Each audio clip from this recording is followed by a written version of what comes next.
Assalamualaikum warahmatullahi wabarakatuh. Good morning, Your Highness Professor Dr. Salawati Matbasir. And good morning to all the participants.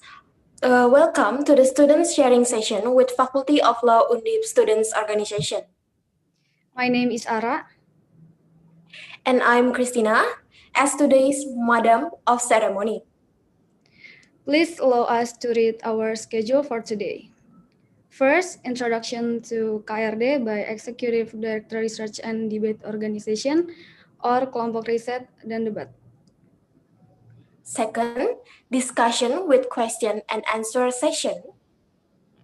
Third, closing statement by Professor Dr. Salawati Matbasir. And last but not least, closing and group photo session. Before we start our activities today, let's open it by praying first.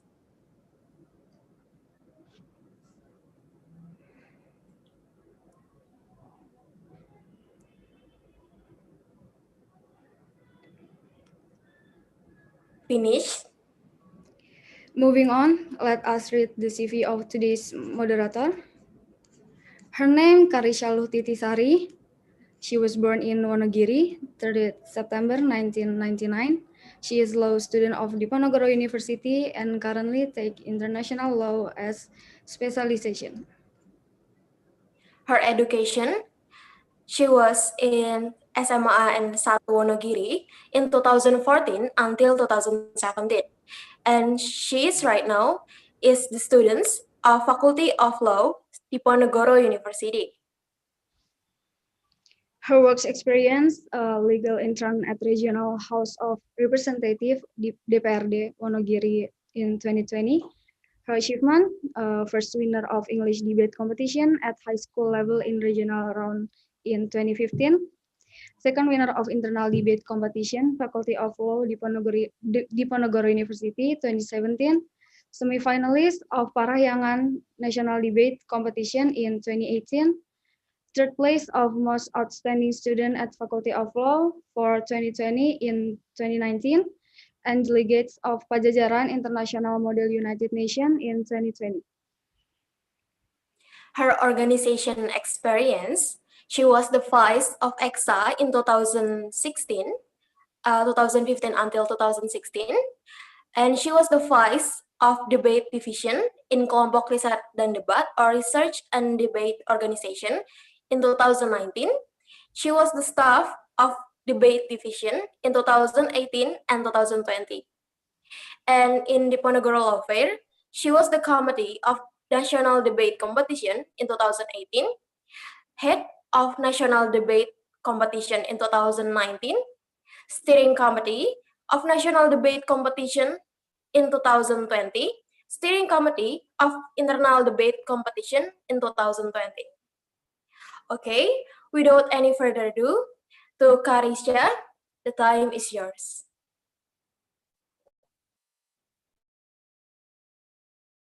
Am I audible? Yes. Okay, thank you MC. Assalamualaikum warahmatullahi wabarakatuh. The Honorable Guest Lecturer, Professor Salawati Matbasir, the Honorable Lecturers, and the distinguished participants. Good morning, ladies and gentlemen. I hope you are in the good conditions. My name is Karisha Luhtitisari, and I'm glad to welcome you in the setting sessions today. In today's event, there will be introduction of research and debate organizations, and then there will be followed by the discussion sessions with our special guest lecturer, Professor Salawati Matbasir. Before we jump into the discussion sessions, I would like to introduce you our guest lecturers today. Professor Salawati Matbasir is an associate professor at the Faculty of Law. She obtained her LLB, LLM, and PhD from University Kebangsaan Malaysia. Prior to joining UKM, she held several professional positions, including practicing advocate and solicitor, legal advisor, and international trade development officer. Professor Salawati's interests include development law, international law, and strategic studies, integration, and regionalism. Her research focused on development issues in ASEAN, poverty and rights to development, and international politics. In particular, she writes on financing for development, sustainable development, and also nuclear security and international economy. She currently teaches public international law, nuclear law, and international development law. So I'm glad to welcome you, Professor Salawati, to be our guest lecturer in this today's sharing sessions. But before we go into the main session with our guest speaker, Professor Salawati, ladies and gentlemen, I would like to introduce the research and debate organizations, and it will be delivered by our executive director, Nonika Putri Windarto. But before I give the time to her, I would like to inform you that after the introduction sessions, there will be Q&A sessions, the discussion sessions with our guest lecturer, and we encourage you, all the participants, to prepare your question from now and use your chance to ask your questions with our guest lecturers by deliver your questions in the chat box, or you can use the raise hand feature. So let's move to the introduction session first. Okay, now I please welcome Nonika Putri Windarto as Executive Director of KRD to introduce research and debate organizations to all the participants, and time is yours. Okay, thanks to Karisha Titisari. Before I start the introduction, maybe for the operator, please. Okay, share my PowerPoint, please. Okay, thank you. Good morning, everyone, and the Honorable Professor Dr. Salawati Matbasir, LLB, LLM. It's a pleasure for us to have such a great discussion with you today and this morning.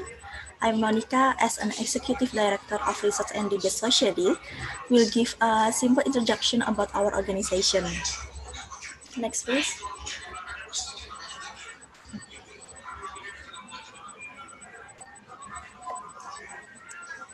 Okay, what is Research and Debate Society?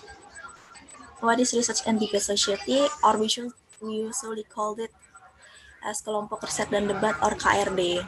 KRD is an organization based on legal scientific studies, research training, debate, and also business law in Faculty of Law Diponegoro University. And our organization focuses are on training in debate, legal drafting, paper, contract drafting, and business law to introduce Faculty of Law students about the application of law. Officially, KRD was established in 2013, and that makes us as the youngest organization in Faculty of Law Diponegoro University. Okay, and this is our organization committee. From this organizational structure, we know that KRD has 6 divisions, which is divided into 2 parts. The first one is external, and the second one is internal. External divisions focuses on national competition and the study of law, which while the internal divisions focus on human resource development of KRD members itself. The external consists of debate division, research division, and business division. And the internal consists of human resources division, event organizer division, and the last one is public relation division. Next, please.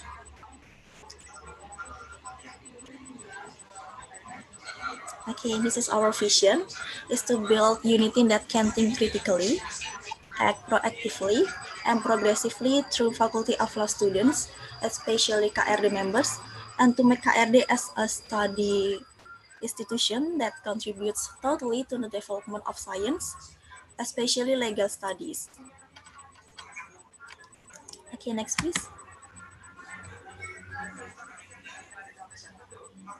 The next one is our missions, which are divided into 3 parts. The first one is about issue, is to accommodate the creativity and aspiration of Faculty of Law students in the scientific field, and examining issues related to student affairs and issues in society. And the second one is about knowledge, is developing intellectual abilities and scientific spirit in Faculty of Law students, especially KRD members itself.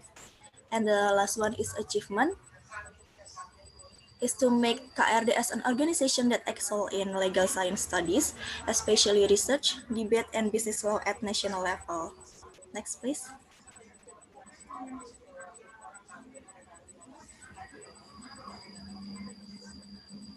And this is our organizational goals in achievement and organization. our KRD can become victorious in competition and strengthen the brotherhood that has been tied, win the best organization and the best in competition at regional and national levels, also remain solid and continue to contribute to the wider society, especially in the Faculty of Law Diponegoro University. Okay, next please.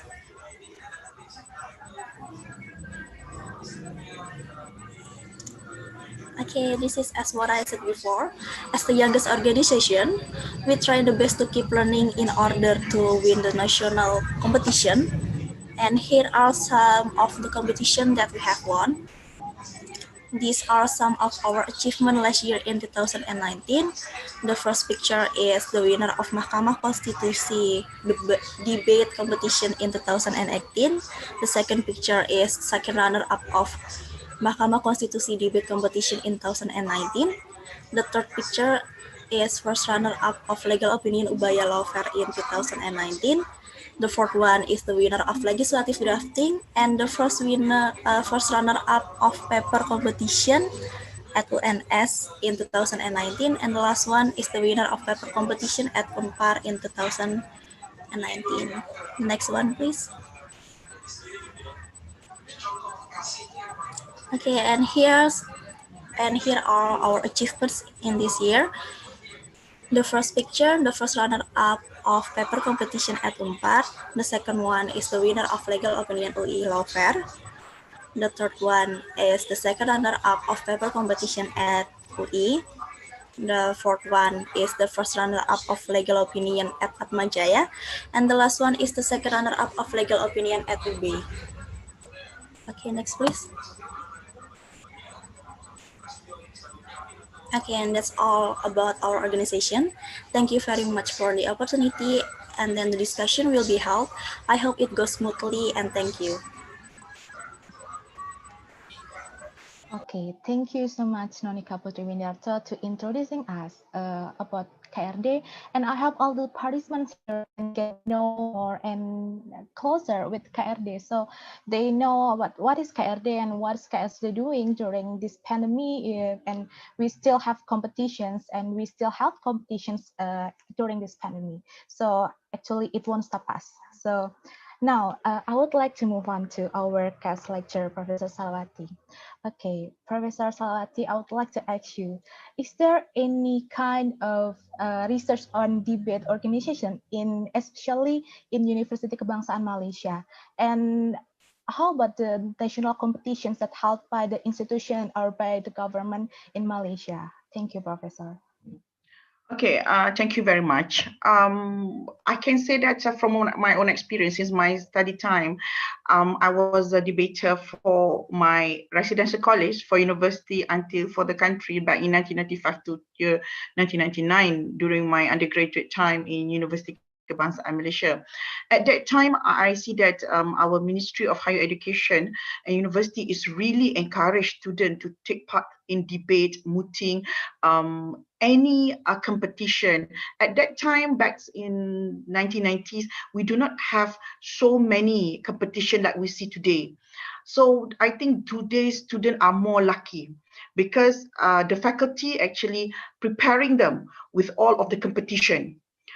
In fact, I think if you're talking about JSEP Mood, we provide them coaches, we provide even small researcher.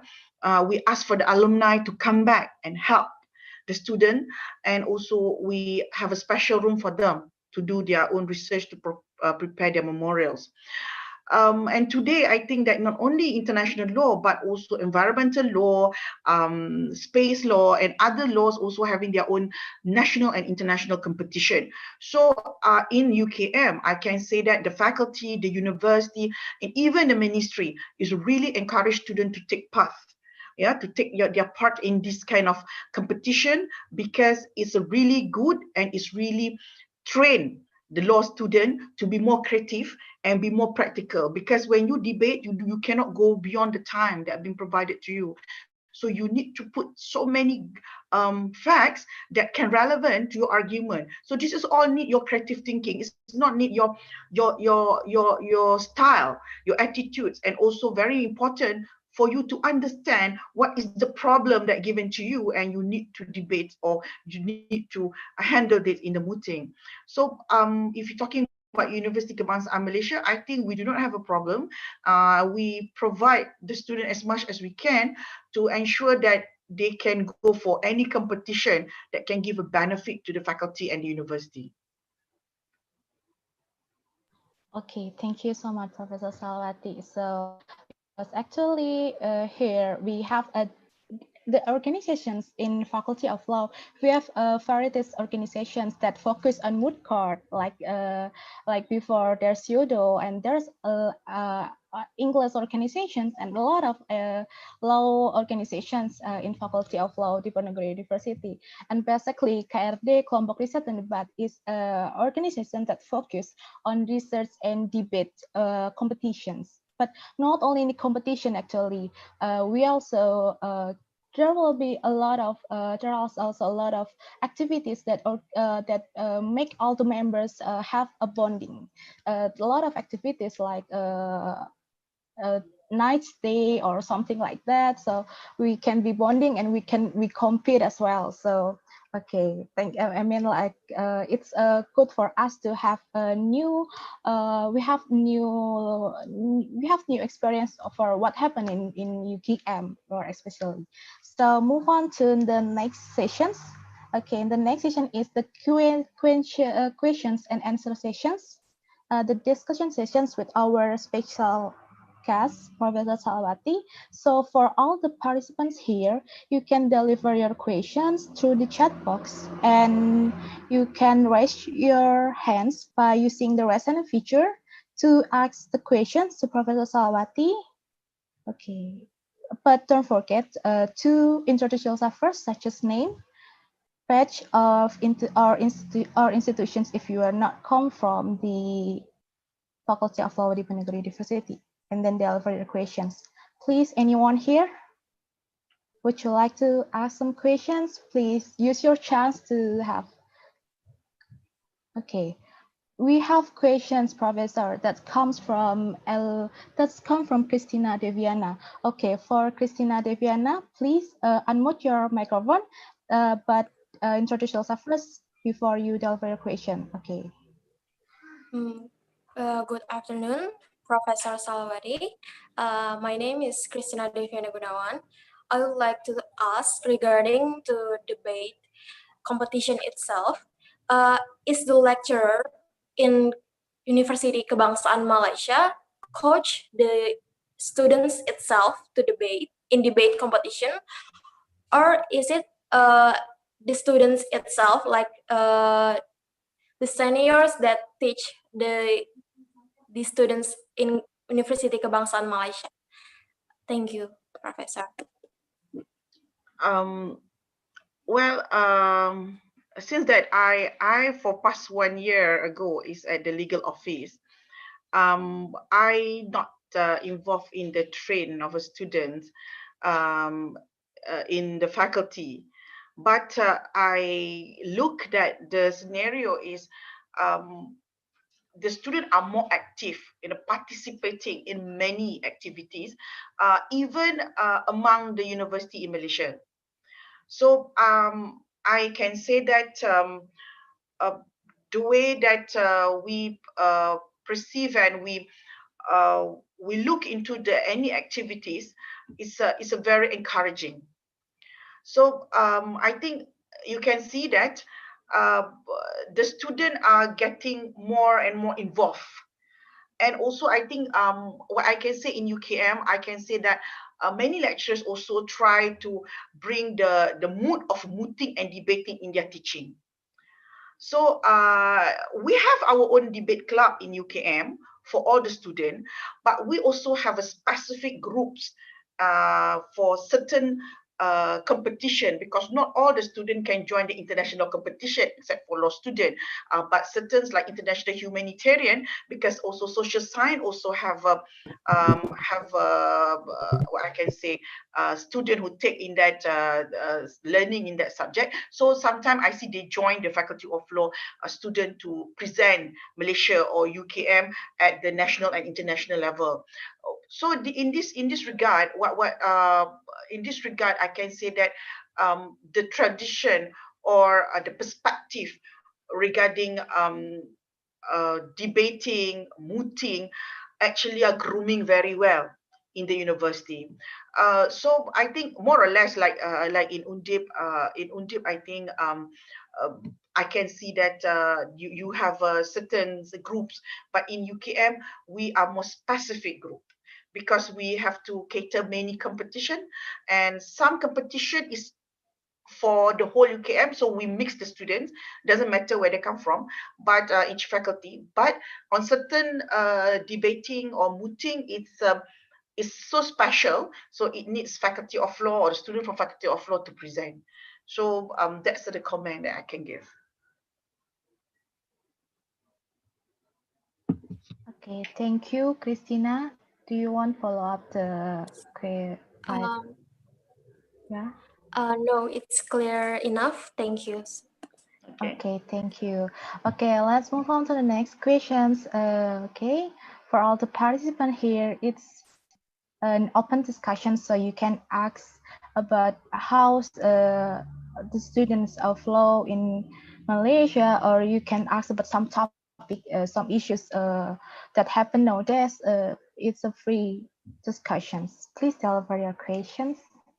And for your information, for all the participants, I would like to give you some a little bit information that if you check on Professor Salwati's scholar, you will find out that she has published a lot of scientific research that talking a lot about the refugees, also talking about the human rights. So if you have any issues that you want to discuss, you can ask the expert because we have her now. So use your chance, please. Okay. I think the student can ask me any question that they want, not necessarily just regarding debate, because I almost since 2019, almost 1 year, I don't teach in my faculty. I'm more on my work as legal advisor. So anything that the student think they need to address, they need to discuss, I think this is the venue. So please don't be shy. Just ask me any question regarding legal things, legal issues, international issues. I will try to answer my best. Okay, Professor. While we are waiting for the next questions, might I ask my questions? Okay, no Professor. Problem, please. Okay, Professor. I know, like, actually, in Indonesia, there's a lot of universities that have faculty of law. There's so many universities that have a major of law, and so my question is how to be different or how to be special being as a student of law, and what we need after we graduate from the faculty of law. I think that's my question. Thank you. Yeah. This is very good. This is a very good question. During COVID in Malaysia now, many legal firms don't want to take chambering student anymore. Now, if previously people say you are law student, you are safe. Now you are not more, you're not safe at all. You also facing a bleak future if you don't know how to protect yourself, how to have a bit discipline in the field, and how to get as much as you can the legal inputs and also legal knowledge and also international knowledge nowadays. I love why I since the beginning when I come to UKM, I look at the beginning why I enhance and I advocate students to have an international background more as much as they can, because we can't be normal. You know that when you have so many faculties, and even I think now Malaysia are not that so exclusive. During my time, we have only 4 faculty of law. So we are feel like UKM, UM, UIA or IUM and only UITM. So we feel so proud, you know, whoever the law school during my time is a really cream de la cream because you have to go for interviews and all that. But nowadays, even though you go for interview, the law school has so many public, governments and also the private. So the exclusivity are no more there for me. Everyone have a money, you can study law, despite you are not entitled for that. It's a money talking, yeah? So you have many students, law students, yeah, but are they really can devote themselves to the legal field? That's one thing. Second, when they are in the law school, are they really enjoy it and really learn very much from their lecturers and also any co-curriculum activity that will benefit for them to bring their way of thinking that change from any other students? That is the differentiator, that distinguish you and your others friends. That second. Third, how are you willing to hard work? How much that you're willing to sacrifice so many things just to ensure that you are different from others? That's why the activities that really encourage students to do research, to think, to be creative, to know their time is debating and mooting. I'm disciplined myself. Yeah, I'm disciplined myself since the law school to enjoy in this kind of competition. Because why? It's disciplined me and have to read a lot. I don't have a time to go for dating. I don't have a boyfriend when I law school because I do believe that it can come later. It can come later. I really mean my 4 years at the law school is really a very wonderful experience for me. So I don't understand for the student who really don't know what to do in the law school. I think they're supposed not to be there. For those who already take my subjects when I'm teaching, they know my style. I don't want to see the normal things. I want to see extraordinary things from my student. They have to think beyond what their perceptions, what beyond their thing. They must always very, very alert with what happened around them. For example, I take you for example, how many of the law students in Indonesia and Malaysia can talk about the ASEAN integrity? Just tell me, how the ASEAN integration, what do you understand the ASEAN integration? How you can see the RCEP that being signed last week by our leaders that affected law, we as a law graduate or the future of our legal profession. None of us want to talk about it because we don't care. For us, this is the leaders' problem. Let the leaders. We are not a politician. We don't do it. But when in the universities, law students are very active in the political things, become an opposition or become the pro of a government, but they no reflects to the situation. I mean, what is the impact for the society? No impact except you gain your own interest by that. So you have to be different. What I mean different is you have to know what is your potential. As a law student, first, what is your potential? Who you going to be? Are you want to practice in Indonesia or in Malaysia only? You're going to be just a typical lawyer, bringing a bag to the court and get angry by the judge, and the opponent will call you and shout at you, and your client will angry with you again and ask for the fees to be decreased. That was my life for 3 years. And then I said, that is not my life. No. I'm not going to die like this. So I stopped. In other words, I pensioned, at the age of 27. I was like, no way I'm going to be a lawyer anymore, because I feel the situation at that time is not encouraged for me. So even though I did my best, then I asked myself, what is my potential? Then I know that I'm very good in international law. I really love it. So I just applied a job with the United Nations and I got it. So my 5 years experience abroad is the best ever in my life before I decided to come back. When I'm coming back, UKM take me as a lecturer and they give me international law as my task. And I did it well for past 10 years until I become legal advisor and I cannot teach anymore. What I did for past 10 years to all my students is they must be different. They must be different. They must be very critical for me. If you just answer that, oh, I agree with you, then I think you are just ordinary. You're not going to have anything. You must give a reason, a justification in every action. If you yes, also why you say yes. If no, why you have to be no. So that when you go for interview, people will look at you and people say, yes, I want these girls. I want this boy. This is what we're looking for. So how to maintain it? If you have to be creative when you're at the law school, join as much as you can any very good co-curriculum activities that give you more input for yourself. And when you are in the class, please, by all means, listen carefully, ask your lecturers anything, because that is the only time that you have a time with your lecturers. Once you graduate, you know more. And your boss always inhuman. When you join it, there is no way your boss will give you a red carpet.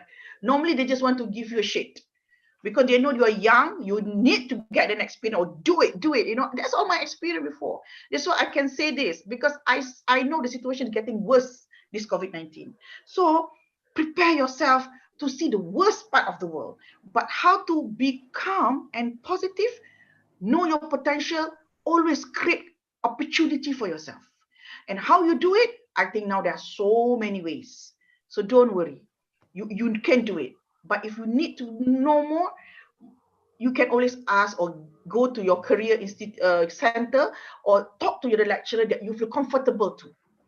Your lecturer, I do believe, I know many of the lecturers in Undip, they are very nice, they are very experienced. So you talk to your lecturers. So do my students. Some my ex-students come back to me, call me. Sometimes they have a coffee with me just to check. They say because what you see in the class it happened to me today. They say all those problems. I said yes. That's what I said to you before. So at least you have the mind that people outside are not going to be nice to you when you graduate. None of them will be nice to you. You're just like a fresh meat when you come to the office, and everybody would like to, this is the one.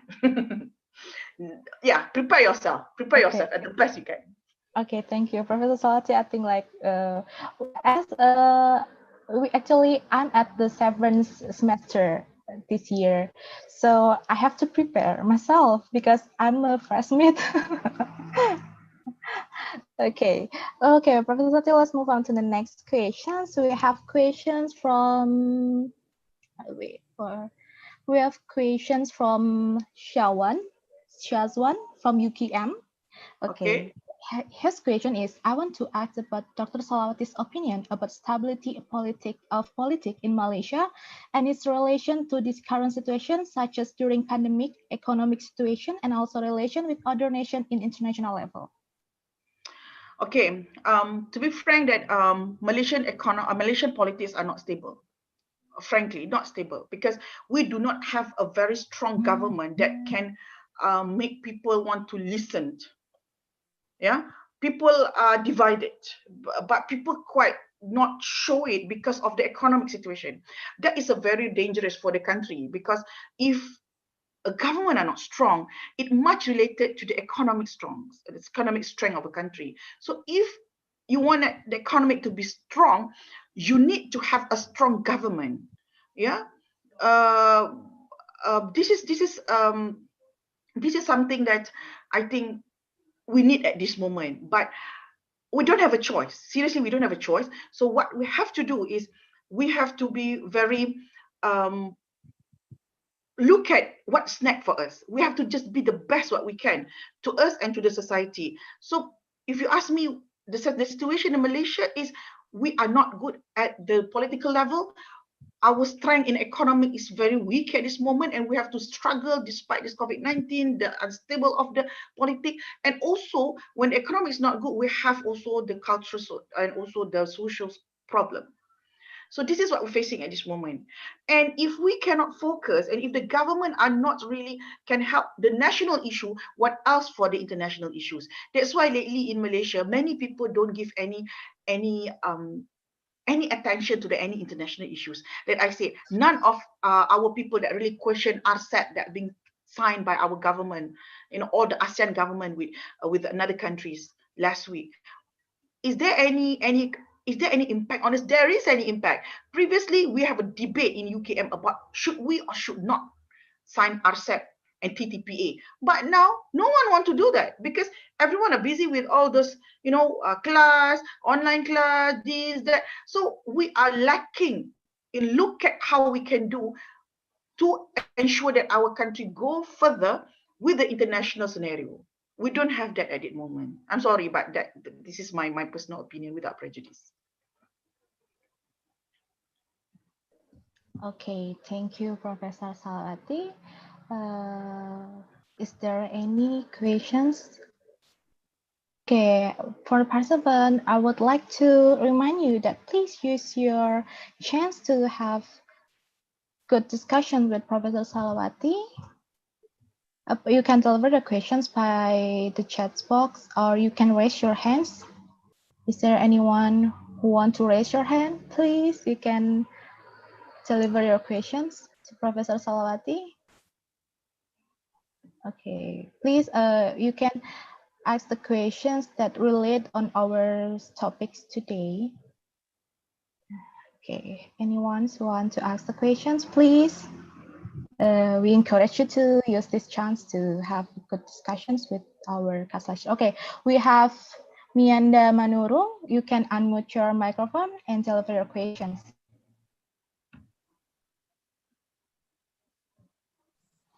Hello, Professor Salawati. I wanted to ask about, previously you stated that students must be extraordinary and be different. But what if it turns out that someone is aware of it too late and facing a quarter-life crisis and anxiety about their future. Any tips or advice you give to people who face their quarter-life crisis and anxiety about their future? Thank you.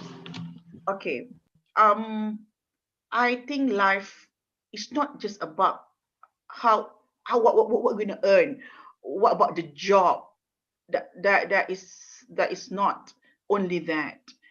Everyone have their own worry about their future. The problem that's always we lack or we fail to look is how we have to be calm in looking any situation. If you're not calm, your brain cannot work. If you're always just worry, feel anxiety, feel that I cannot sleep, I cannot this, you will get the mental illness actually. You will get the depression, you will get something that everything is wrong with you. That's not life. I always bring back to the religion. I'm sorry, I'm not mean only Islam, but all religion that you believe. I think you and God must have a good relations. This is a must. No matter how big is the problem that we human beings face, committed suicide is not the result of it. Never ever. But you always have to find an inner strength, because I do believe whoever that being human being on this planet, God already deserves something for them. There is always. The only thing is, it's up to you how you bring your problem, how you cater yourself, and how you look at your problem.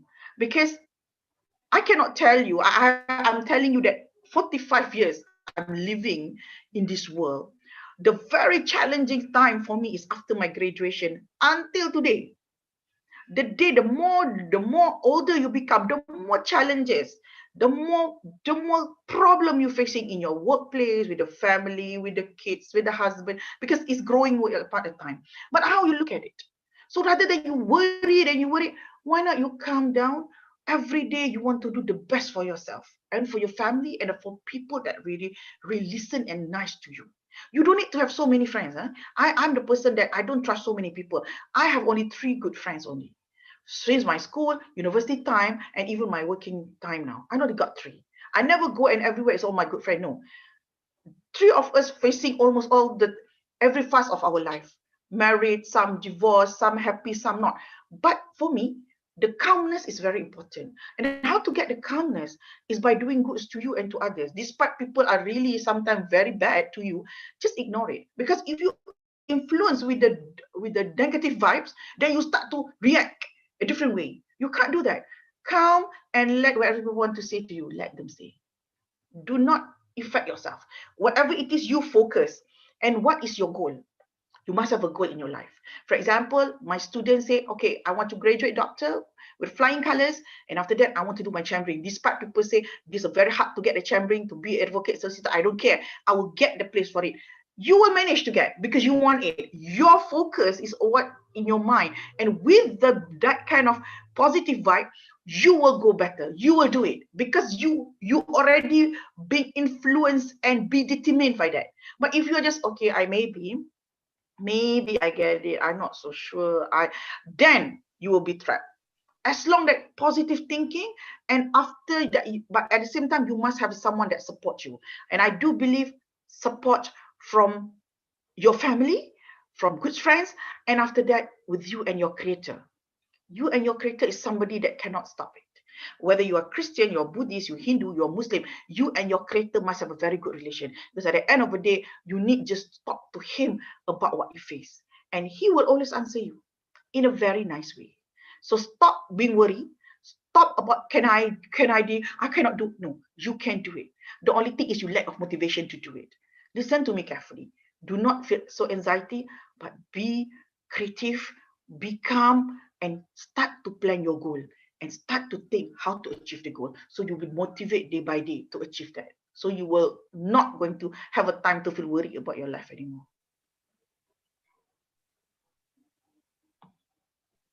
Okay, thank you, Professor Salawati.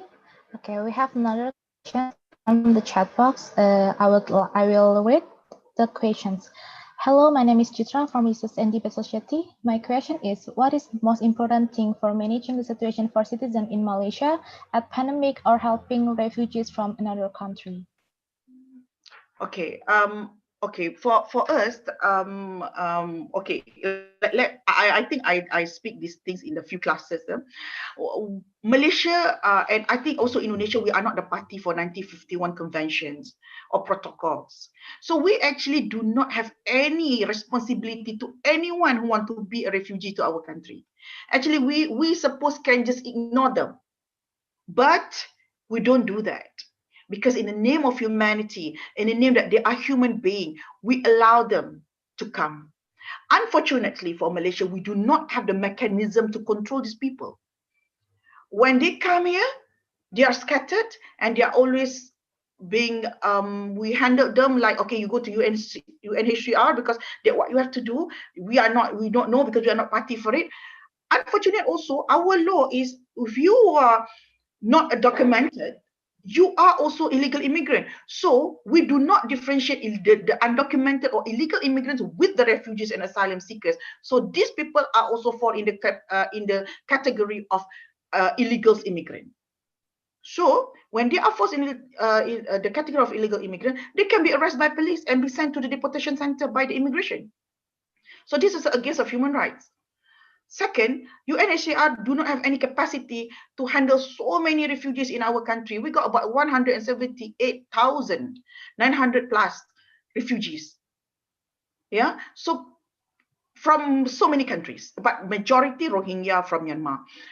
So I think as long we do not have any mechanism, because there is no way Malaysia will sign this 1951 convention. No, we do not have any plan and we're not going to sign. Because if we become the treaties or we rectify the treaty and become a party for that treaty, all of the refugees around ASEAN will be flushed to come to Malaysia because of that responsibility. So Malaysian government say no, we are not going to. Forever, we're not going to sign. But at the same time, we do not have the mechanism to control them. So they are in limbo. As long as they are in Malaysia, they are in limbo. They can be arrested by police, can be sent to the deportation center and be sent to Thailand and come back to Malaysia. That's how they live. Because we don't have the mechanism. And it's quite taboo for Malaysian people also to talk about them, because our Malaysian people do not know how to differentiate between the illegal immigrant and these refugees and asylum seekers. So this is the problem that we face. So as long we don't have the mechanism, as long we are not a party to the convention, they will still living in limbo in this country. Okay, thank you, Professor. Now, up next, we have another question that comes from the chat box from Ainuranisa. I will read her questions. Greeting, Professor Salawati. I'm Anissa from UQM. What is your view of the difference between the attitude of Indonesians who are protesting to voice out their disagreement with their government compared to Malaysians who are mostly fighting silently through the social media? Thank you. I already discussed this thing with your undergraduate students I think a few days ago. That Indonesia start from their independence. They got their independence by blood. You got so many warriors that, through your film, you can see how is your people fighting for independence until you get the independence of Indonesia. And Indonesia doesn't have ISA. The law that Malaysia have since British time, were to shut up the mouths of all the people who against with the government ideas or anything or political things. So the point that I want to say is, Malaysia got the independence with very peaceful. Despite we have all those, but very peaceful. We go to London, we went to London, we get it, in the such a process from British. But Indonesia with the blood, with the sweat, with the tears. So the people get used with that style. And in Indonesia, you don't have the ISA like us. You are open to critics. Yeah, you said, unless during the Suharto times when you are under military, So you can't say that much. But after the reformation, I can see the Indonesian are more relaxed, and you are not happy, you just march on road and say what? Like the job creation law, right? About last month. Everyone go despite COVID, don't care, because the government, what you do is not giving a goods to the labor group of Indonesian people. That will not create an environment that justice to the workers. So for you, COVID or not COVID, we have to get out and shout to the government what you did wrong, despite your parliament passed the law. In Malaysia, we are already being doctrined since small to go on road is nothing. It's not going to say to change much. We did a few times, but still I think people are very reluctant.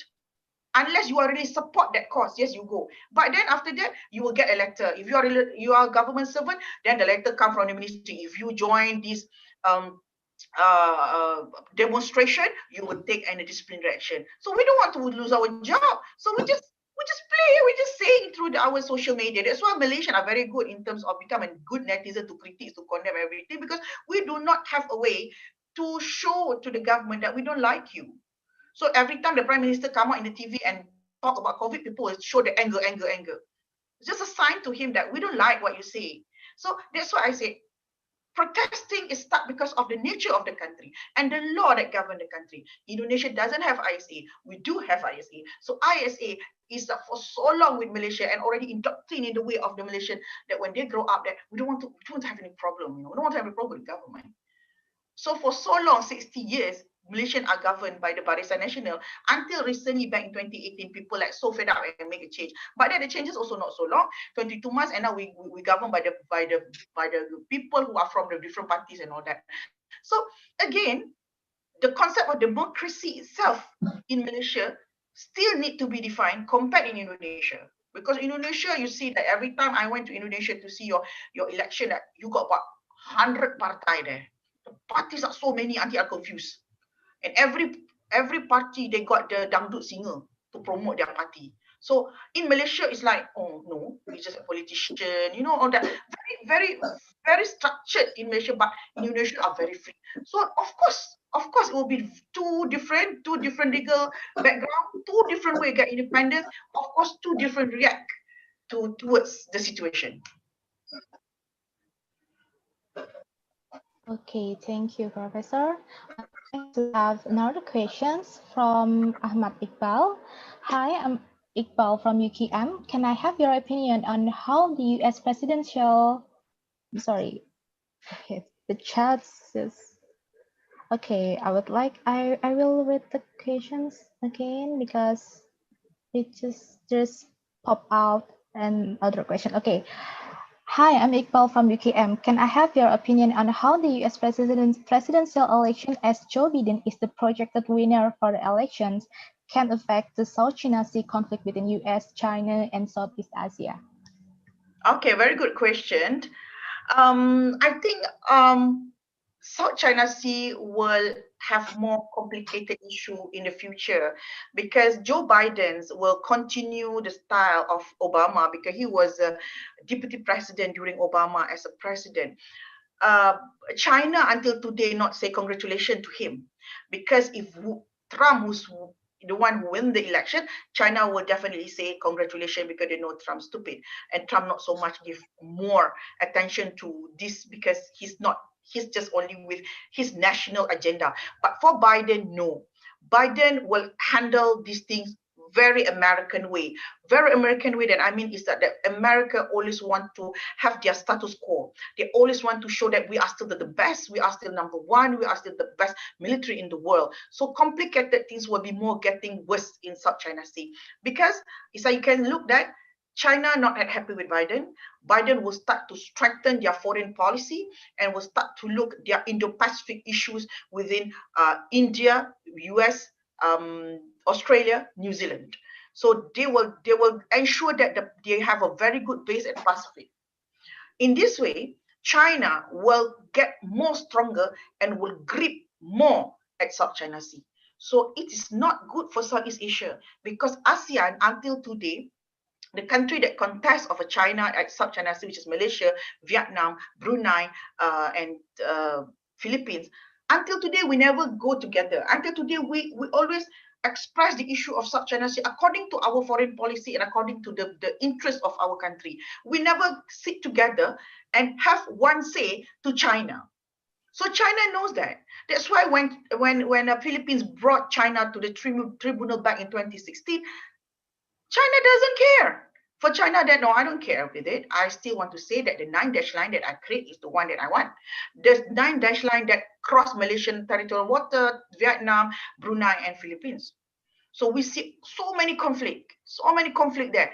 And I think there is always a problem with Philippines Navy and China Coastal Guard, Malaysian APNM, and also Malaysian Navy with the China Coastal Guard and Navy, and also with Indonesia at Natuna.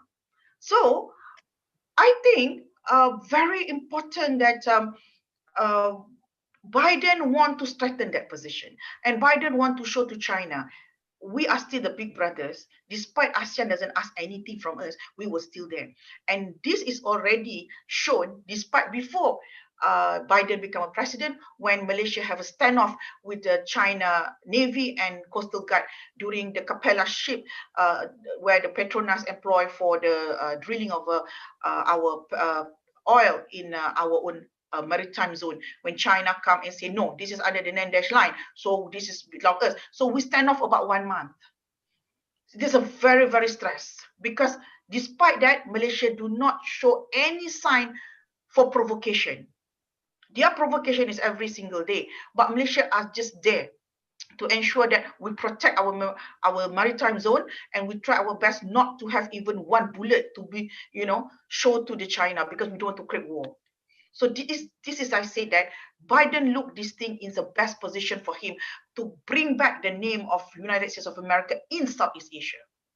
So I believe the complicated issue in South China Sea, if we do not pursue code of conduct of South China Sea urgently, as soon as possible, China and US will have a fighting in South China Sea, and all the ASEAN members will have to see that impact.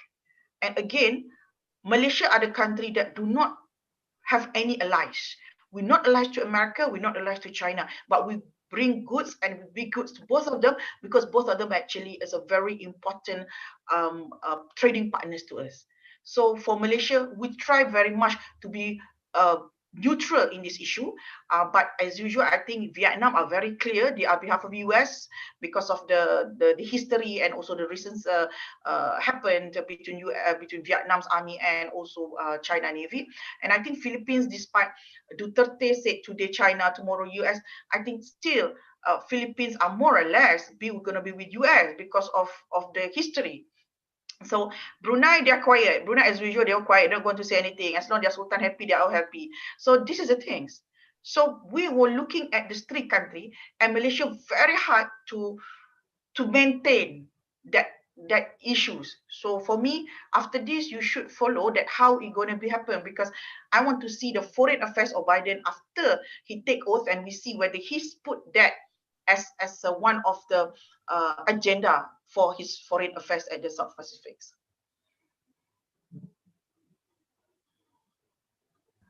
Okay, thank you, Professor. Let's move on to the next questions. I will read the questions. Hi, my name is Wia from Research and Debate Society. I agree to Professor Salawati that in law school we need to have other activities than academic, but it's hard to attract others to join the competition. Is there any solution, Professor, regarding the problem? Well, what can I say is, if there is any, you look at any chance for you to join the competition, just go and see how you can do it. Because if you say that, oh, this only exclusive for certain student, this is exclusive for certain groups, I think it was wrong. That was very wrong. What you have to do is you just go and try your luck. For example, like client counseling competition, we have at the level of the faculty level. Just go and see how you can do it. Sometimes if you not test your ability, you never knew that actually where you can go. I can take myself first, I'm not like when I enter law school, at that time we have the matriculation. Many of my friends in my class, they are all from Kuala Lumpur, that very KLians, they speak English very well, and you can see that, wow, you can see that the way of they look like very, very good for me at the beginning. But then I look and ask myself, if they can do that thing just by bring their attitudes and all that, why not me? Why don't? And I myself, I'm the one who create opportunity for myself. No one asked me. No one, because my family, my mom is just went to school until standard 6. And my father is just a normal police officer that have ups to the diploma. So I'm the eldest. So my parents more or less like depends on me, that you are the best to give a picture to your family. So when I went to the law school, I see that what I want. At that time, as I said to you, the opportunity is like not today. You guys have so much opportunity. Just go and do it. Don't say that I don't know how to overcome the problem because maybe I can do it or not. No, just try. Just enjoy it, and just give your name to the lecturers who handle it. Say, I want to try myself to do in this debate, or I want to try myself to do this meeting. Give you a chance for that. You can prove yourself. Even though you might not be selected, doesn't matter. I went for 4 times, for JSET Mood. You might be crazy. We have the JSET Mood back in 1995. I'm just become the researcher group. 1996, when I was second year, I just be at that, people say the number 3 people, you're not going to talk. Only third year, then I have a chance to deliver the case in front of the judges. And finally, also, I still do it, despite people say, oh, crazy, because you have the CPC, you got civil procedures, advocacy. I don't care. I still did with my friend. Never this 4 years competition we win. We got only up to semi-final, quarter-final, we die, But something that I learned the 4 years is how for me to be creative, to say so many things in a very limited time, but with facts, and how you bring yourself, calm yourself when the judge suddenly asks you the question. You cannot be like, okay, what is it? No, I forgot. No. And we also try ourselves not to be controlled by the cards in front of us. We need to understand the case by heart. So anything that the people ask, you will always can do it. So I think don't look at that as a problem. Try your best to just give your opportunity for yourself. Meet your lecturer and say, I want to join. Please, I want to do this. If no one wants to join you, you tell the faculty, I want to do it. It's okay. There's nothing wrong to be the different from others. That will be a good for you. So I think try your best to put yourself in any competition that you think you have an ability to do that. Okay? So I hope you can do that.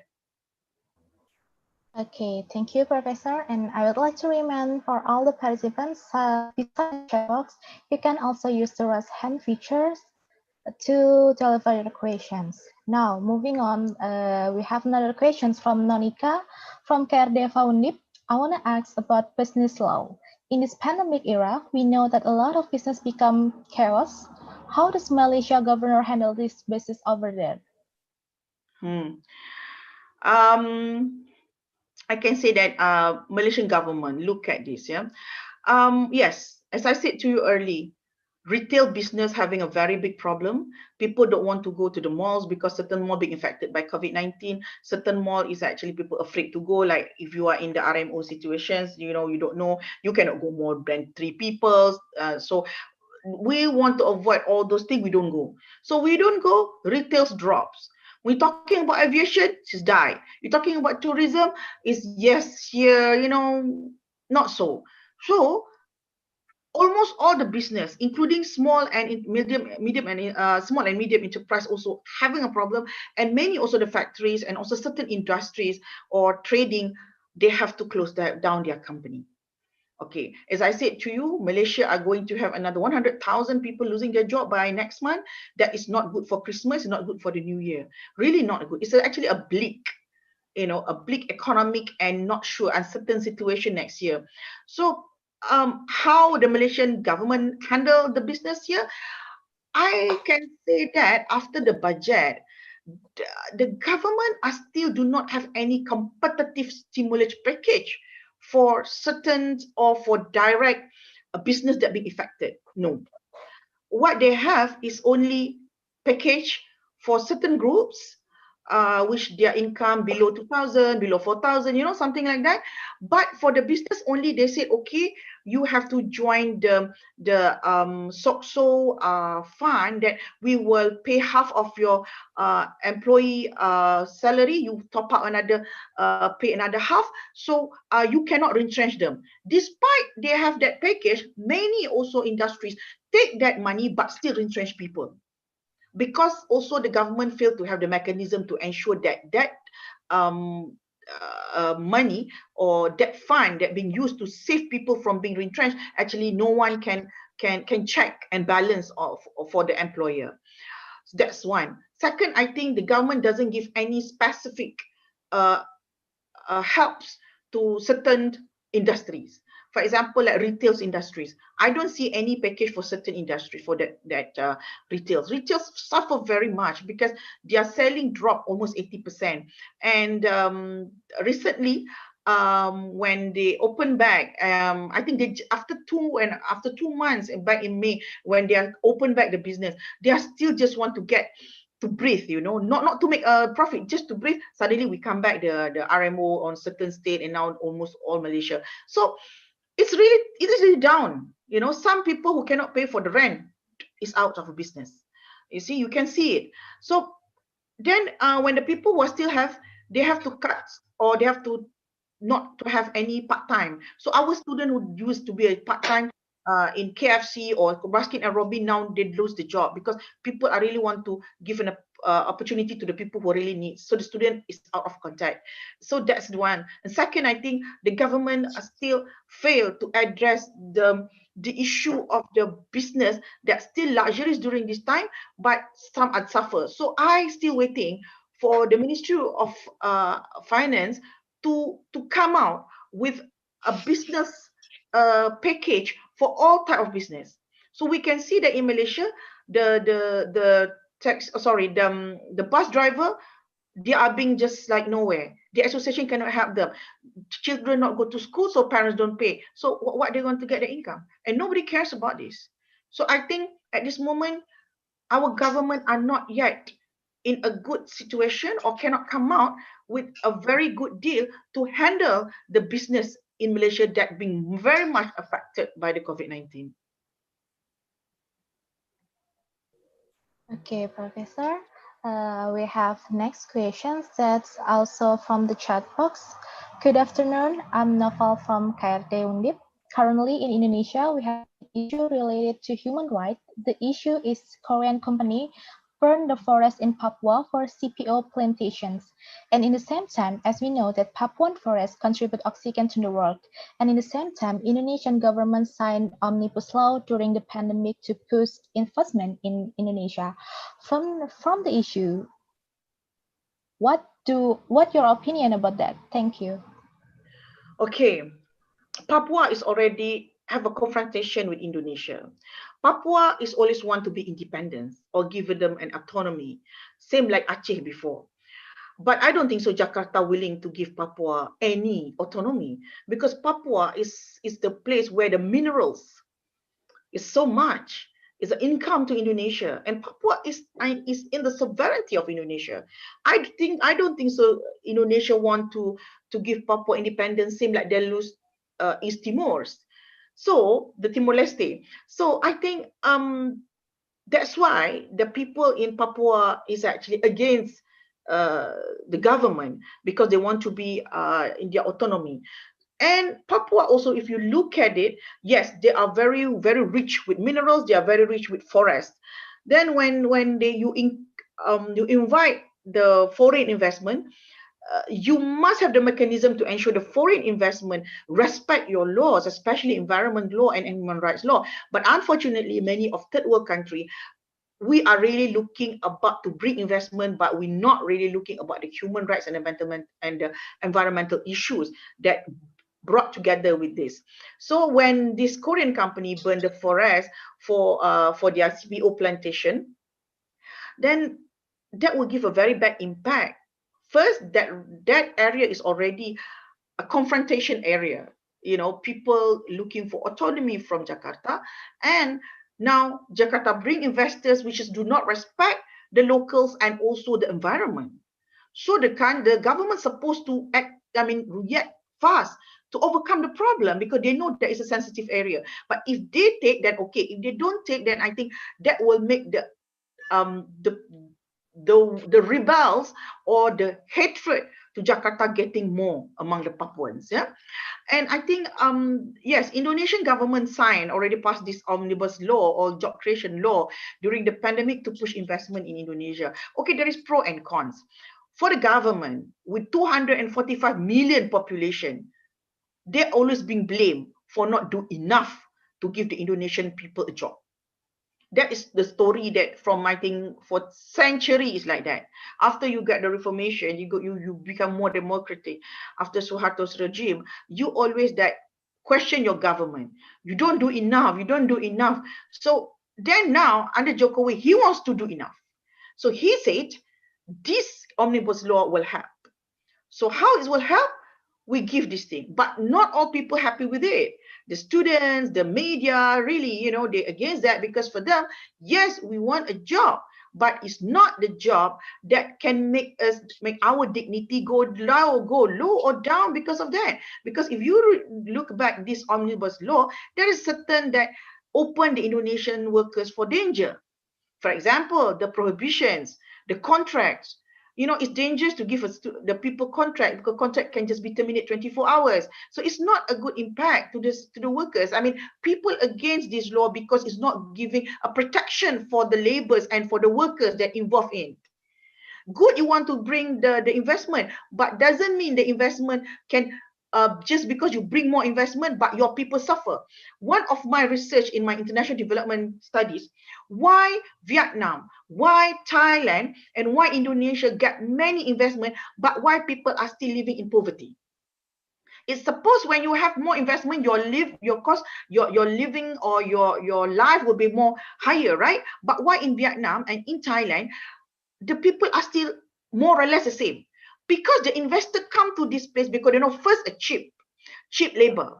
Second, more land.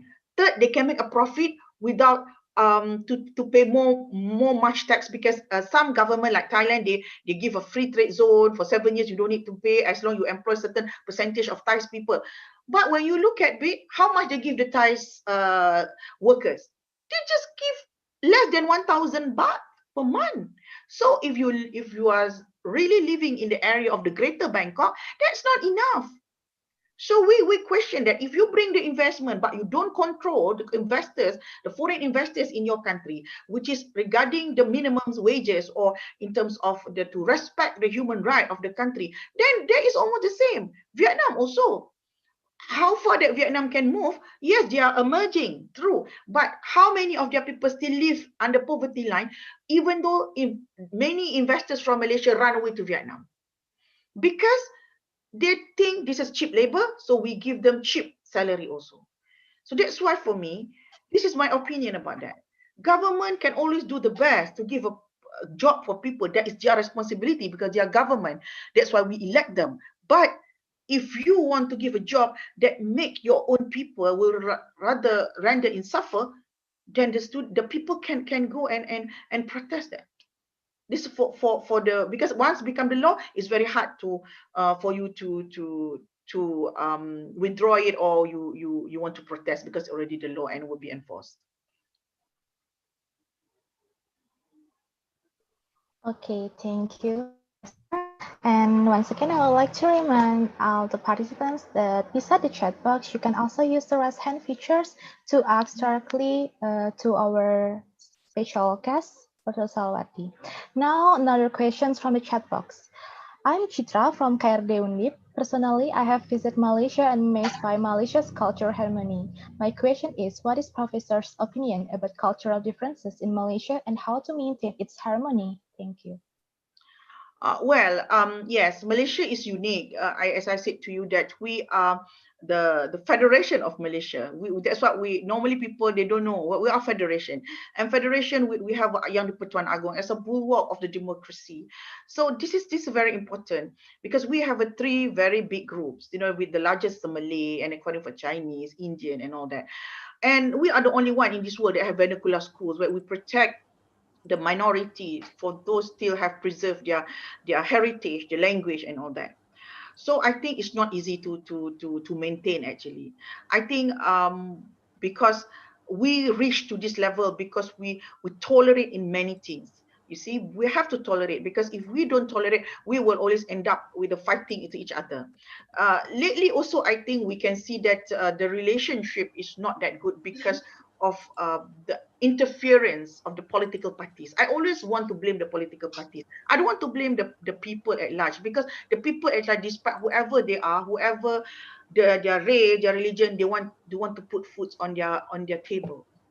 You ask all the normal people who do not have any interest in the politics, what they want is, I want every month I got the salary to give my family food and my children education. You ask this question, all you get the same from Malay, Indian, Chinese, Sikh, Ibans, whoever they are, because they are just ordinary people struggling daily life to put food to give the better for the kids' future. Simple.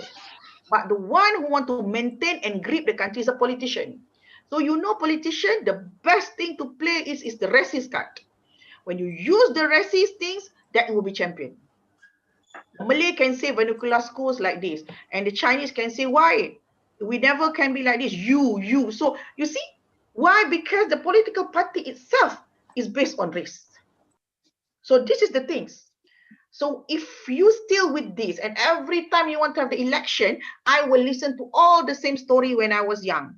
Oh, this one, blah, blah, blah. DAP is like this. UMNO is like this. MIC like this. So I was like, all of you know, actually all of the political parties in Malaysia is useless. They are useless for me. The good thing is to maintain is because the people at large understand that if we're fighting among races or we're fighting among us, we got nothing, because we will lose. First, no one want to come to Malaysia. Second, we will not have a peace that we have today. To maintain the peace and respect is not easy. 63 years independence. It's not 3 days. It's 63 years we maintain the relationship. So I think the point that you have it, because all the races in Malaysia, we understand each other. At large, I think all still help each other. If you look at the daily life, whether you are Malay, you're Indian, you're Chinese, we help each other. You know, I don't have any feeling that if I see someone that others than my race in difficulties, I just help. And so do when I'm in difficulties, the other people also help. So I don't say that. I think the scenario in Malaysia at large that you see is us, the normal people, not the politician. But the politician actually, they can laugh together, even though they debate, they say hate each other at their parliament or at their campaign. Actually, they go together because they know all of them get something from the country. So I think the people need to be more mature to understand this. So my cultural differences in Malaysia is a unique one. It's I think I don't get in any other country, but to maintain its harmony at this time, sometimes it's okay, sometimes it's not, and it's not when it's come to start using the racist remark. So when you have the racist remark and involve religion, that is really, I think, disgusting. So that's why any political people or any politics or any MP was saying about religion or something about race and follow with that, I think you should stop there, because you're gonna be giving a subversive things to Malaysia, because Malaysia are very sensitive. Race and religion, if you play with it, we can fight. So don't do that, and please don't start it. That's how we maintain it. Okay, thank you, Professor. Finally, there's questions that from the raise hand feature. Okay, please, Muhammad Shazwan, you can unmute your microphone and tell further questions. But before that, please to introduce yourself. Thank you. Thank you, Karisha. Hello, Doctor. I am Muhammad Shazwan from UKM. So I have a question to you. We as a Malaysian are known as citizens that can live peacefully with other races in the same country.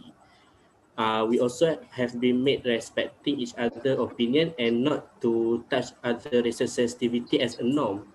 However, nowadays, more people tend to use their race card to raise the controversial issues in our country. So can I have your suggestion on how we can maintain the harmony just like before, just like before this, as people refuse to practice the norm, just like I said before.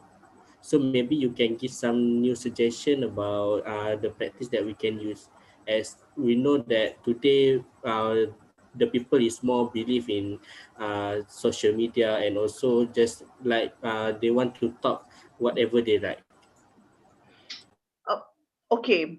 As I said to you that we in Malaysia is already being taught that yes, you have a freedom of expression, the right to give your opinion, the right to give your speech, but there's a limit.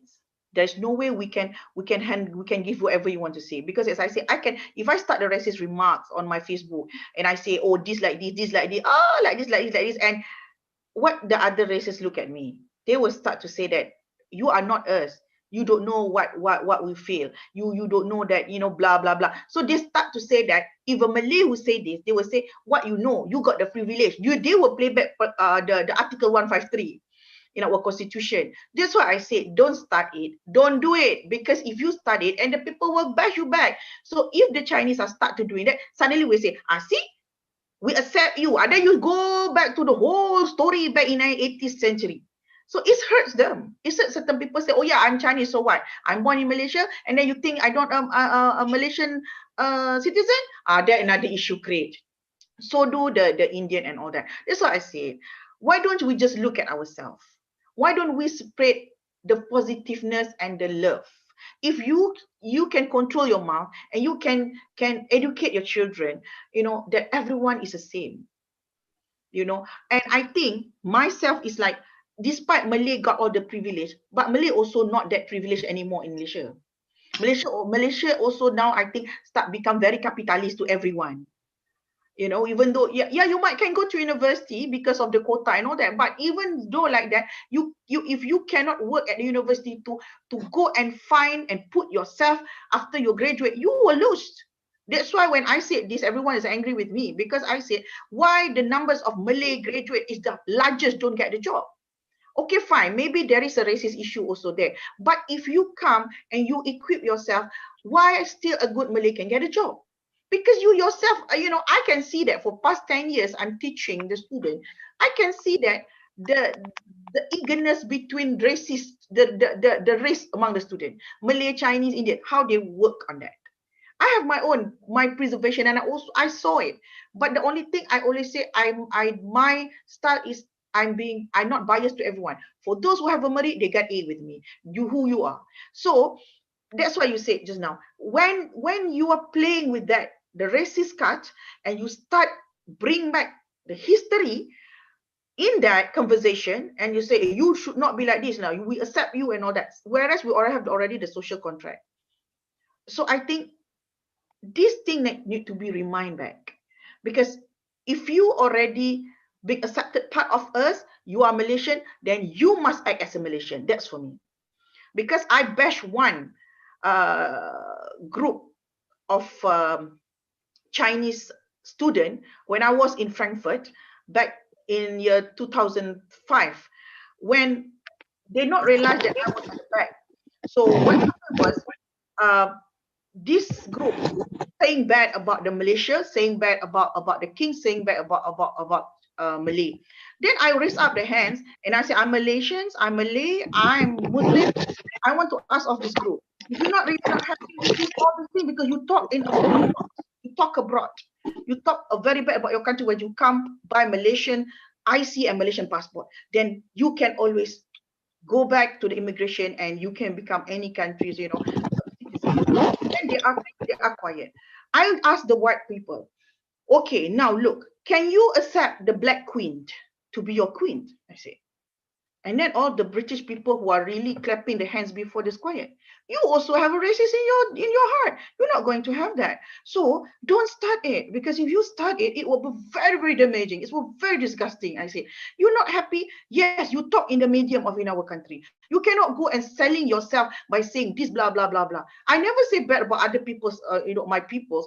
When I was with United Nations, I celebrate all the celebration. I tell all my foreign friends, this is what we have in Malaysia. Hari Raya, Chinese New Year, Deepavali, Christmas, we will say that because we're proud of our country. But if you don't like your country, then you can always disown and you denounce your citizenship and do whatever you want abroad. Because you should know, you also are immigrants when you go to another country. So you will not get the treatment like you will be in Malaysia. So don't come and tell this kind of thing. That's why for me, if you are Malaysian, acting as Malaysian, proud to be Malaysian, protect your country. If you're not happy whatever here in this country, talk among the medium that you can talk. Not saying that pukul rata lah, everyone is same. It's wrong. It's very wrong.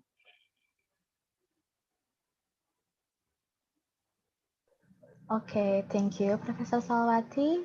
And then there's another question from the chat box. Greeting, Professor Salawati. My name is Faisal from Research and Debate Society. Is there any specific effort that Malaysia's government do related to refugees in this COVID-19 pandemic? Thank you. Let me see. Well, what I can say is,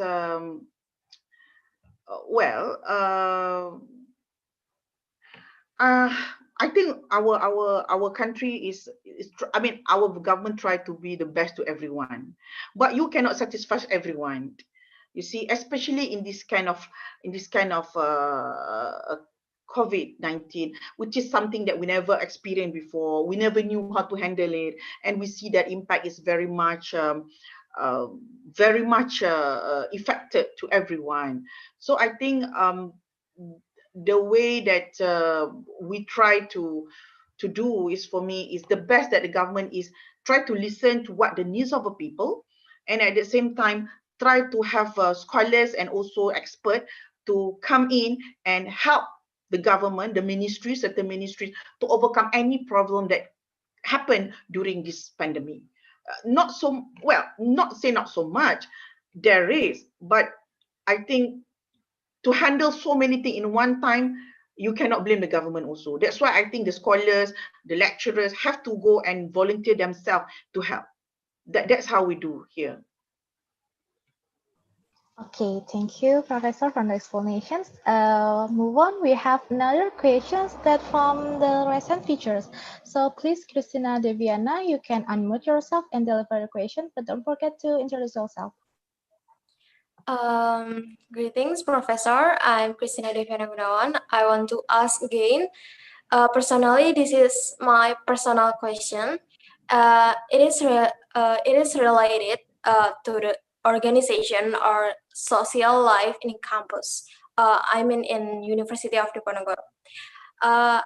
I tend to be a procrastinator in doing my jobs or in organization. It was like it was really disturbed my life in academic or even in organization. Do professor have any solutions or suggestion to me personally to overcome this procrastinator of myself? Thank you. Okay. All right. I know, I understand that. To be a student at this time, you have like to do so many things in one time and have to perform and have to bring the best. If you are not be the best, it's like a failure. It's like a loser. That what we see. Because why? Because we are living by measured our life with others. That's what is happening. Because you got so many social media. You got IG, TikTok, you name it. Me, I only have the old Facebook, simple as that, because I don't want to make myself confused and feel bad, because I see all the people who put in their social medias are all fakes. So you look the fake life of people and you try to measure yourself, your happiness with them. That's wrong. You know one time why? Because sometimes you listen to others when they are doing like so perfect in so many ways, in so many things. Like, oh, I'm best student. At the same time, I'm the best debaters. I'm the best mooters. Everything is the best. But you don't know the politics that they play behind. Because for you, as a young generation, you feel that I want to be the best in my study. At the same time, I want to be the best in whatever co-curriculum that I did. I want everything. Just be yourself. One thing what I always do for myself is, as I said to you again, what is your goal in life? What is your goal? Not your friend's goal, your goal.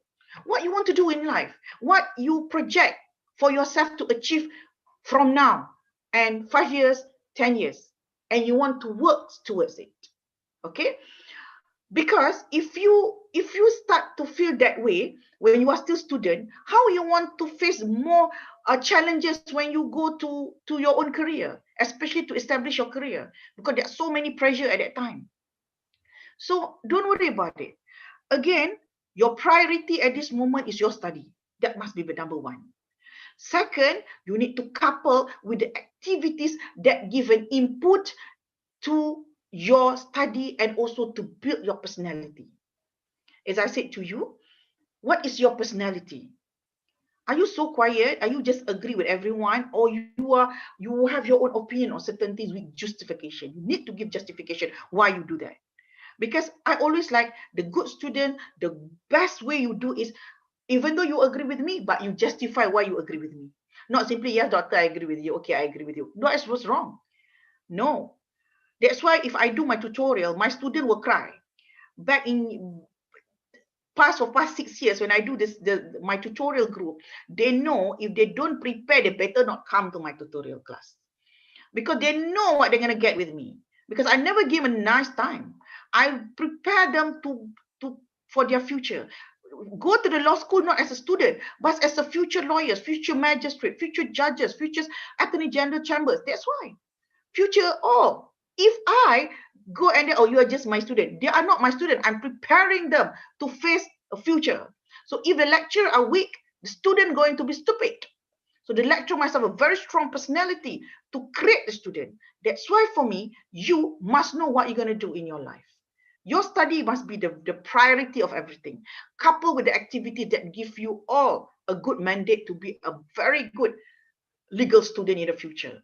So when you have all on the table and you know what life needs for you, you can portray, okay, this is what I want to be. After my graduation, I want to do this. I want to do this. So you plan it well. Despite if anything happen, also you know that you have a plan A, B, and C. For example, you say, okay, I want to study master after my first graduate, but then I think maybe because of COVID, I think I hold first. I will go I want to find a job first. Then after 2 years, I will come back to do my master. So you always have things to improve yourself. Do not just keep yourself at the same level. You must every year be better every day. That's why I said you need motivation. You need people that you can talk to. You need people that always support you even you down. Even you don't have anyone to support you, also you support yourself. Your inner strength must be very strong. Because if you're not strong, you will collapse. Nowadays, we can easily collapse by seeing somebody as IG. Why? She's not beautiful. The boyfriend are so handsome. Why? I cannot get that. Why? Then I just laugh. Why so stupid? That one must be photo shoot or something else. You think you believe it? Someone can be that way? No way. I got one of my friend who telling all bullshit in the IG or in the Facebook. I got 5 children. My children are very beautiful, blah, blah, blah, blah, blah. Suddenly, I just coincident met them, but she not realized me at KLCC. And I saw that all the 5 children, I really like devil. Running here, running there, put this, put that, and she's shouting the whole KLCC. Then I say, this is what you call the happy family? That's why I said this all fakes. When one camera, everybody looks like very perfect. But after the camera, everyone actually are worse than what you thought. So why you believe it? Why don't you believe yourself? Believe yourself. If you believe yourself, you can do better. And you just tell your friend, your good friend, or your parents, say that, I need your prayers. I need your prayers for me to be success. I need just your prayers. Tell your parents. So that your parents will pray for you. And that will not make, you will know that your parents, the person that will love you forever of their life, is there for you. So why bother about other things? People will go from your life. People will come when you have something that make them have an interest. The rest that will only welcome you in whatever situation is your family members. So maintain your family members, ask their prayers, and you yourself play your role. So you will not have any bad feeling anymore. Take my words.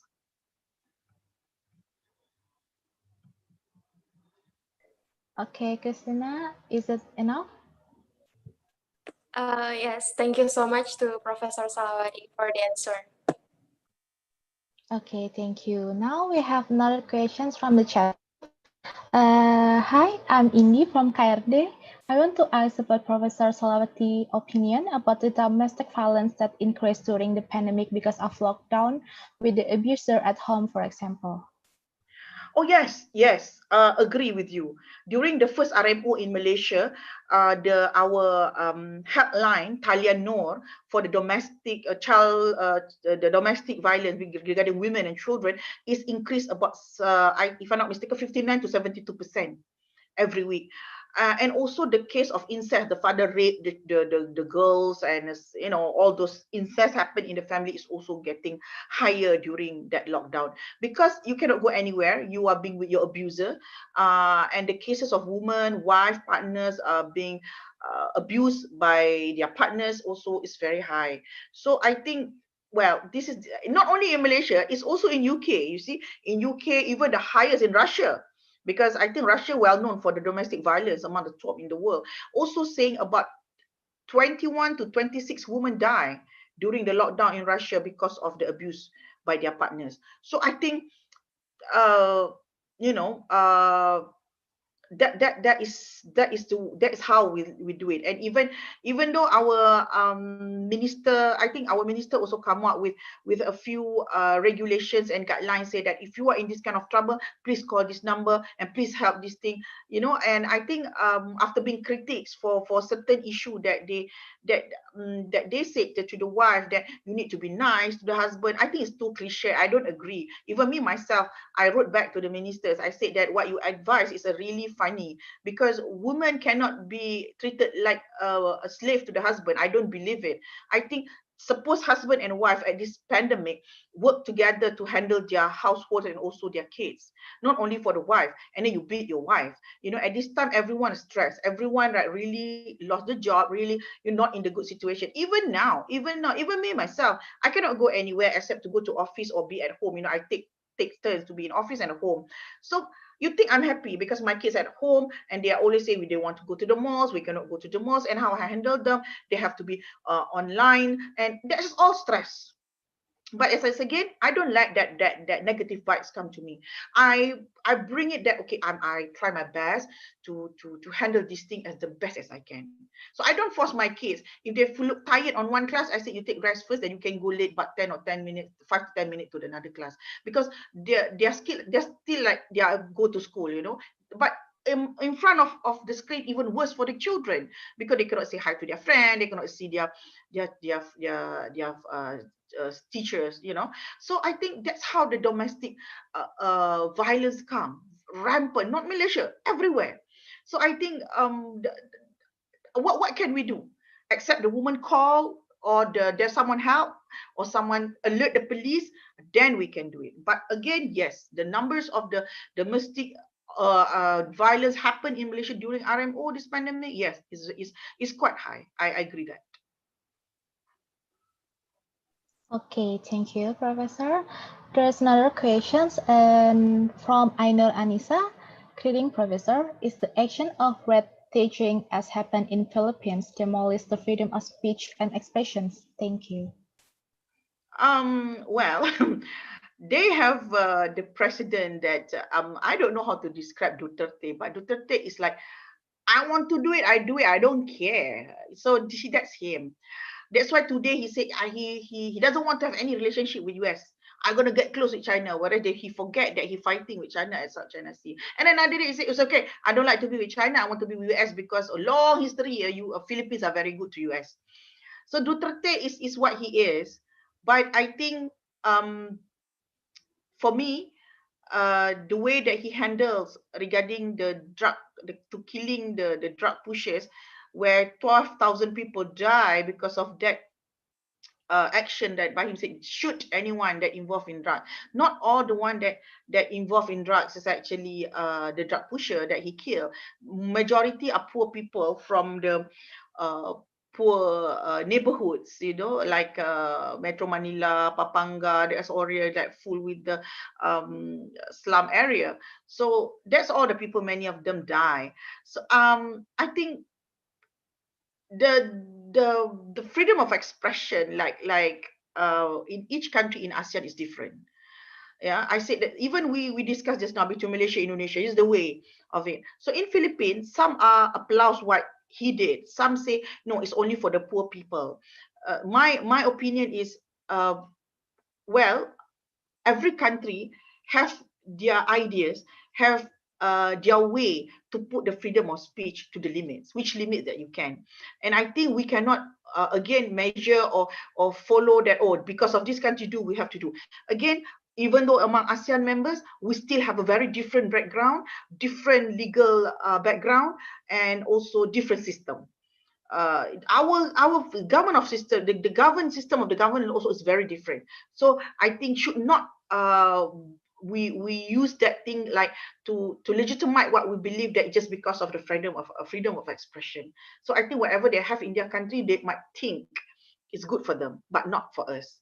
So I don't think so what Duterte do in Philippines can be applied in Malaysia. Never. I also did not agree with that. So I think that is the way that maybe for Philippines it's okay, but not for Malaysian or Indonesian. So this is the way that we have to look. We are in one regional, but doesn't mean that whatever implement in another country can be implemented in another ASEAN country. Okay, thank you, Professor. We have 7 or 8 minutes to this question and answer sessions. And now the questions from, wait, we have questions from KB Hota Hayan. Hello, Professor Salawati. My name is KB from KRD. I would like to ask you regarding as a college, what should I do after my study? I mean, is it better to choose a job in my passion or just choose anything that's not truly my passion? Okay. You cannot do something without you have a passion. I'm studying law. I become a lawyer for 3 years, but my life meaningless when I was a lawyer. Because I think become a lawyer is not my cup of coffee. This is what people say, you already graduate law, you already have an advocate and solicitor, so you have to get to know. I don't want. I actually made a very drastic life for changes my life. No one influenced. When all my friends become lawyers, all my friends join attorney general's chambers, all my friends join the judiciary, I don't do that the same, because I do believe that my life is not their life. So you ask yourself, what do you want to do? It doesn't mean that you have to do something related to legal. I have a student who actually be a freelance writer after graduate, and he still make money, and she has and he also, both of them are still happy. Because why? Because you have a passion to what you do. So do I, because I know I love international law very much. I want to go abroad, so I apply the work, and I got the chance to be with Untitled, and I've been put in the African continent. So my experience there is the one that teach me how to be a human being, more appreciate my life, more appreciate my foods, more appreciate the opportunity that I have, because I saw in my own eyes how unfortunate people in certain countries, in certain area in Africa. So I believe that, and I really success because what I do is someone that come from my passion. That's what I want. So when I come back to Malaysia and I'm teach public international with some very much related to my passion, I excel because I do it. I love it very much. Compare if you ask me to teach something else, I might not that excel. I can, but not that much. But I think that's why you don't ask what you want to do. Don't ask people about what you should not do, should do. You ask yourself what you love to do. Even though it's nothing to do be related with legal things, still, if you do it with passion, you can be successful. I have my student again as a writer. I have a student who now is doing MMA. I have a student who actually now fashion designer. Yes, finished with the law degree because he said the parents want him to do the law degree. He enrolled back in the fashion school, the design school, and he now is one of those top designers, yeah, in Kuala Lumpur. So what is the things? It's all knowledge to complete you as human being, but not necessarily you have to find your life with that. You must ask yourself whether you want to do it, and if you want to do it, can you do it? Can you have a patience with it? If you have, please do. Do not follow your heart. Follow your heart. Your heart will tell you the truth.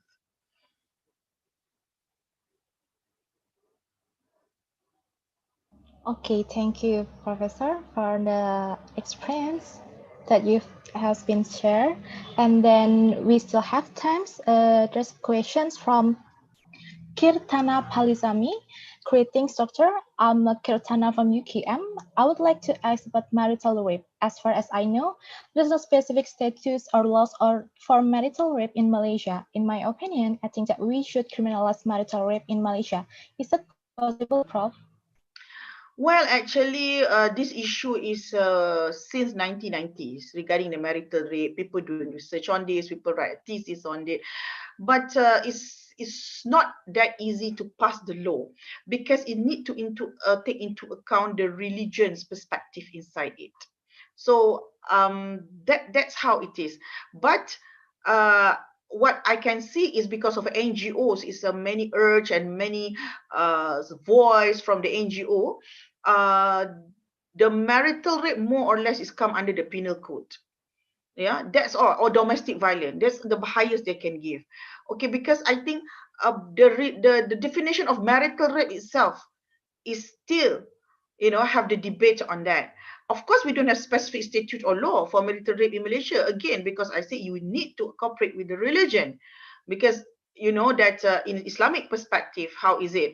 In others' perspective, how is it? You cannot just simply from one religion. So that's how the marital rape is only being hanged between the criminal code, a penal code, and domestic violence. That's all. They cannot go beyond because we not have interest to discuss this thing in deeper. Yeah. So, well, if you want to criminalize this, I think we have to have a very strong advocate for this, because at this moment I don't see people look at this issue as a serious anymore. People are more look at this serious as a domestic violence, because I have seen this a few cases in Petaling Jaya. Then I being told by the IO that I said so, because the wife in the process of divorce the husband, so they are separating, but still husband and wife. The husband come and rape the wife. So the wife come and make a police report because it's not, she's not willing to do that. So, and I said, are this husband going to be, charged under what? Rape or what? And they say it's only domestic violence because they're still husband and wife. See? That's not as easy because for them that is like you are still husband and wife. You're not divorced yet. So when you talk about it, and then it's the religion things come, blah, blah, blah. So it's very complicated. At the end of the day, it's only a domestic violence finish. And then if the husband sweet talker, the wife will say, okay, thank you, I will back to you, and I don't want to report you to the police again. So that's a routine out, there's like that. So I think if you want to make it criminalized, we must have a very good advocates on this and very, very fierce to show to the ministers that we need that. That's how we have to do. Okay, thank you, Professor. Now, we don't have enough time, but we still have one question left. So it's a closing questions. Okay, from Faisal. Greeting, Professor Salawat. I'm sorry, it's just popped out. Greeting, Professor Salawati. My name is Faisal from KRD. I often can manage my time between organization and the academic time. How to balance my time between organization and academic stuff? Thank you. Again and again, Faisal, please give your priority to your academic study. That's number one. Because you cannot be so excels in your organization, in your activity, suddenly you graduate with the low class of the legal degree. No, you must have the good grades. That's what the people see first on you. Even if we want to employ you, I tell you that in my legal office, we want to employ the new legal officer. We still look at how many CGPA that he got. If even that he's so good, world-class debater, but you got 2.5, we're not going to take you in. We still want to get the 3.5 CGPA over 4 or maybe 4 flat, and then we first collect you, we want to see you, then we go for interview. Not yet, even though you're 4 flat also we will take you, but at least you are already being collected to be interviewed, and we select you to go for interview. At least you can show. But if you got 2.5 and then you just so excel in your organization, that doesn't mean anything. As I said to you, your priority is your academic, followed by the activities of your organization. Do not give the priority to organization than the academic, because then you not go anywhere. You must have a very good understanding at law school towards your legal studies. That is most very, very important for that. Okay, thank you, Professor Salawati, for answering all the questions and sharing your experience, and also sharing your knowledge to us. I hope it can enlighten us and also become our knowledge and can be useful for all the participants here. Now, before we go to the end of the sessions, I would like to ask Professor Salawati to give the closing statement of these sharing sessions today. Please, Professor, the time is yours. Okay.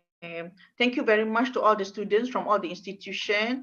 I'm very happy that you come up with so many good questions, and I wish you still continue the summer program until the end. And I hope that whatever we discuss here, you take it as an advice from someone is already lecturers and also want to see that for you to excel in your study and in your life. That's all. Thank you very much. Thank you so much, Professor. Thank you for your closing statement, and thank you for all your sharing session for these sharing sessions. And I hope you are always in the good conditions, and also for the participant, I hope you are always in the good conditions. And thank you for joining us, and thank you. I hope that from this sharing session today, we can learn a lot of new things from you. You have been sharing your experience, and you've been talking about how life goes on in turn as a student of law, and also in general. So I hope that all that has been explained by Professor Salawati could be knowledge for us and could be useful for us too. So before I give the time to the MC, I would like to apologize if there's any mistake that comes from me during these sharing sessions. And I hope that everyone is going well, and please stay safe and stay healthy. I'm Karisha. Thank you so much. And I give the time back to the MC. Thank you. Okay, thank you to Karisha as our moderator, and we would like to thank Professor Dr. Salawati Matbasir, who has provided very useful knowledge.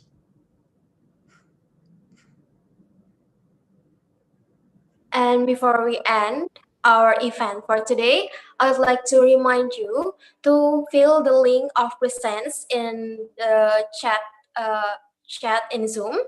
And also we would like to invite all the participants to turn on the camera for photography session. And the photography session will be guided by the host. And for the host, we welcome it.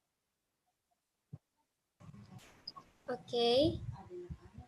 For the photo session, we'll take 4 shoots. Let's open your camera and don't forget to smile. The first one, ready? 1, 2, 3. Okay, next. 1, 2, 3. Okay, next. 1, 2, 3. And the last one. 1, 2, 3. Thank you.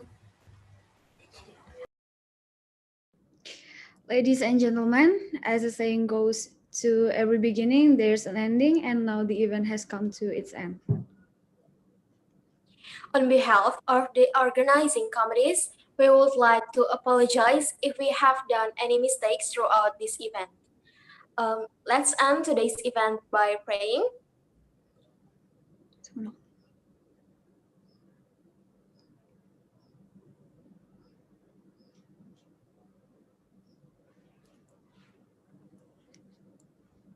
Finish.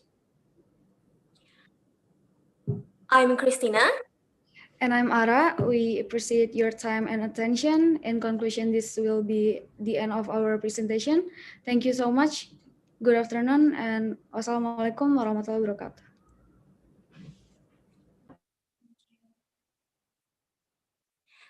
Thank you.